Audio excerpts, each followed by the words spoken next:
Hi everyone, my name is Rosie from the Bradley Public Library. Welcome to another edition of First Chapter Friday. This week we're going to be reading a chapter from a new series based on Avatar: The Last Airbender called The Rise of Kyoshi. So let's get started. The Test. Yokoya Port was a town easy to overlook. Situated on the edge of Whitetail Strait, it could have been a major restocking point for ships, one of the many harbors that supplied Omashu. But the strong, reliable prevailing winds made it too easy and cost-effective for southbound merchants to cruise right past it and reach Simsung Big Island in straight shot. Jiansu wondered if the locals knew or cared that ships laden with riches sailed tantalizingly close by, while they were stuck elbow-deep in the cavity of another elephant koi. Only a quirk of fate and weather kept piles of gold, spices, precious books, and scrolls from landing on their doorstep.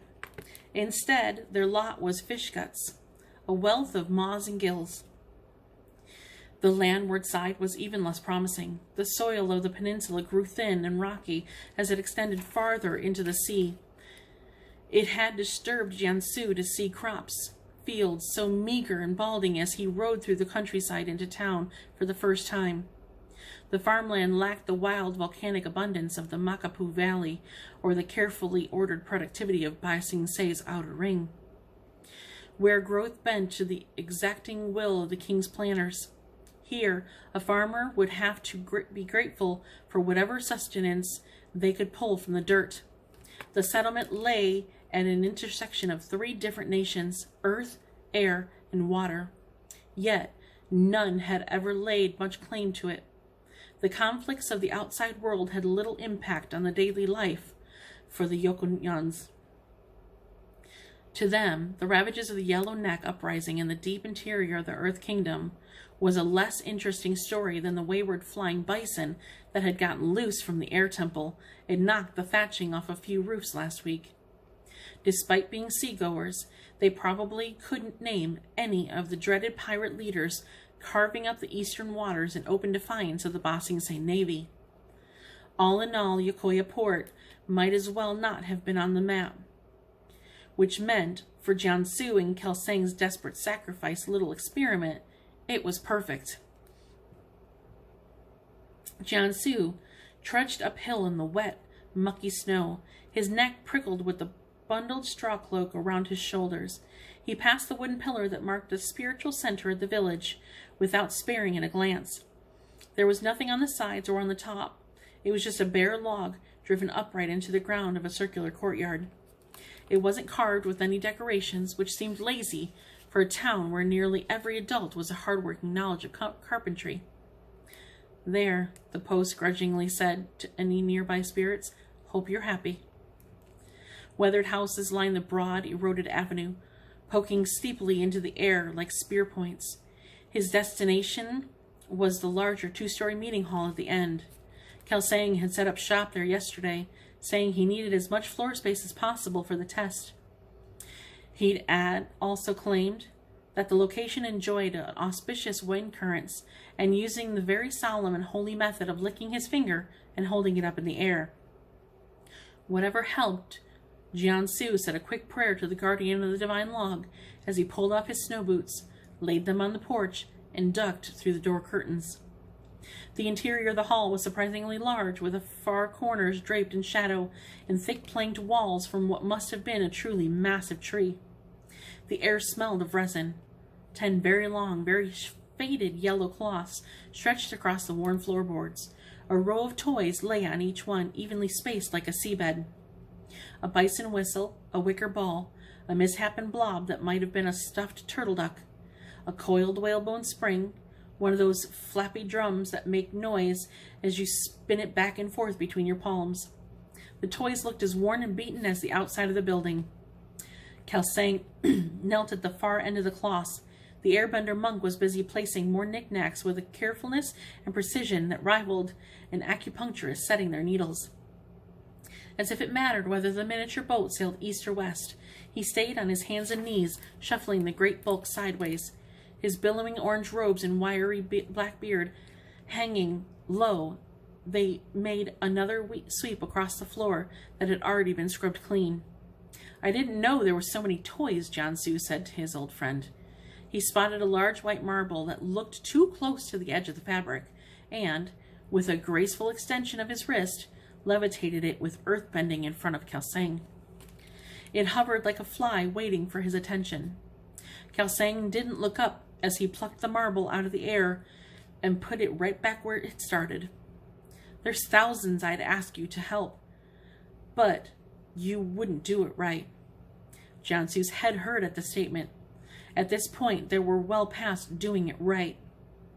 "How did you change Abbot Dorj's mind about giving you the relics?" he asked.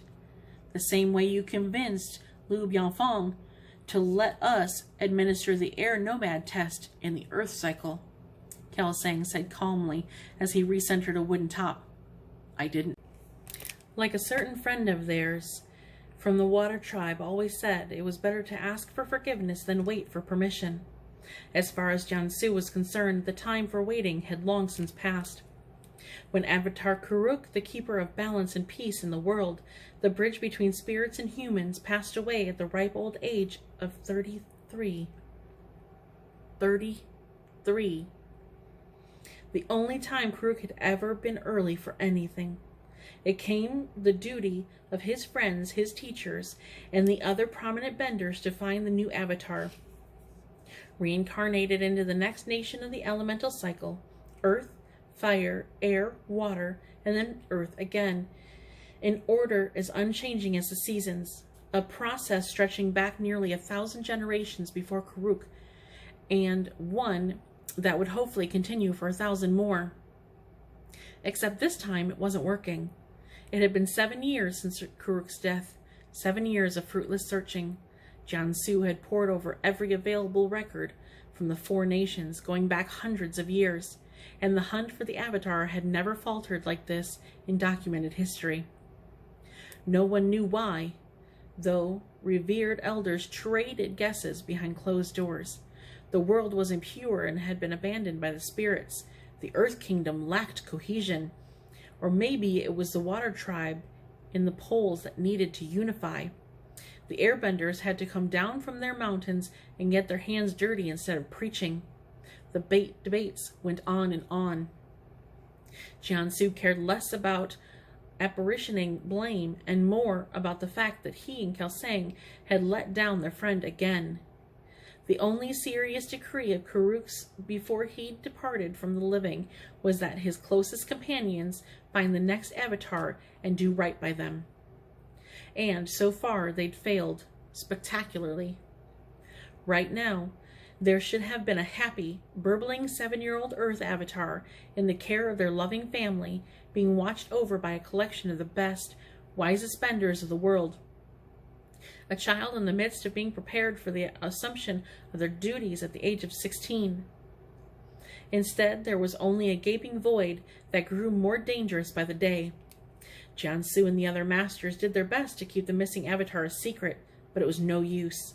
The cruel, the power-hungry, the lawless people who normally had the most to fear from the avatar were starting to feel the scales shifting in their favor. Like sand and sharks responding to the slightest vibrations of pure instinct, they tested their limits, probed new grounds. Time was running out. Kelsang finished setting up when the noon gong struck. The sun was high enough to melt snow off the roof, and the dripping flow of water pattered on the ground like light rain. The silhouettes of villagers and their children queuing up for the test could be seen outside through the paper screen windows. The air was full of excited chatter. No more waiting, Jiansu thought. This happens now. Earth avatars were traditionally identified by the directional geomancy, a series of rituals designed to winnow through the largest and most populous of the 4 nations as effectively as possible. Each time a special set of bone trigrams was cast and interpreted by the earthbending masters, half the Earth Kingdom was ruled out as the location of the newborn avatar. Then, from the remaining territory, another half, and then another half again. The possible location kept shrinking until the searchers were brought to the doorstep of an Earth Avatar child. It was a quick way to cover ground and entirely fitting to the earthbending state of mind. A question of logistics, simple to the pointing of being brutal. And it normally worked on the first try. Jiansu had been part of expeditions sent by the bones to barren fields, empty gem caverns below Ba Sing Se, a patch, the Xingwan Desert, so dry that not even the sandbenders bothered with it. Lu Bianfeng had read the trigrams. King Buro of Omashu gave it a shot. Then Liao, the gardener, took her turn. The masters worked their way down through the earthbending hierarchy until Jiansu racked up his fair share of misses as well. His friendship with Karug bought him no special privileges when it came to the next avatar. After the last attempt had placed him on an iceberg in the North Pole with only turtle seals as potential candidates, Jiansu became one more radical suggestion. A drunken commiseration with Kelsang spawned a promising new idea. If the ways of the Earth Kingdom weren't working, why not try another nation's method? After all, wasn't the Avatar the only airbender, or the only bender of all four elements, an honorary citizen of the entire world? That was why the two of them were wiping their noses with tradition and trying the air nomad way of identifying the Avatar. Yokoya would be a practice run, a safe place far from the turmoil of land and sea, where they could take notes and fix problems. If Yokoya went smoothly, they could convince their elders to expand the test farther throughout the Earth Kingdom. The air nomad's method was simple, in theory. Out of the many toys laid out, only 4 belonged to avatars of eras gone by. Each 7-year-old child of the village would be brought in and presented with a dazzling array of playthings. The one who was drawn to the 4 special toys in a remembrance of their past lives was the Avatar reborn. A process as elegant and harmonious as the airbenders themselves. In theory. In practice, it was chaos. Pure and unhinged. It was a disaster like of which the 4 nations had never witnessed. Jiansu had thought of what might happen after the children who failed the test were told to leave their selections behind and make room for the next candidate. The tears wailing, the screaming, trying to get toys away from kids who had only moments before been promised that they could have their pick. There were no force of existence stronger than a child's righteous fury at being robbed. The parents were worse. Maybe air nomad caretakers handled the rejection of their young ones with grace and humility, but families in the other nations weren't made up of monks and nuns, especially in the Earth Kingdom where all bets were off, once it came to blood ties. Villagers, whom he shared friendly greetings with in the days leading up to the test, became snarling canyon crawlers once they'd been told that their precious little Jay or Miai was not, in fact, the most important child in the world, as they secretly known all along. More than a few swore up and down that they had seen their offspring play with invisible spirits or bend earth and air at the same time. Kelsang would push back gently.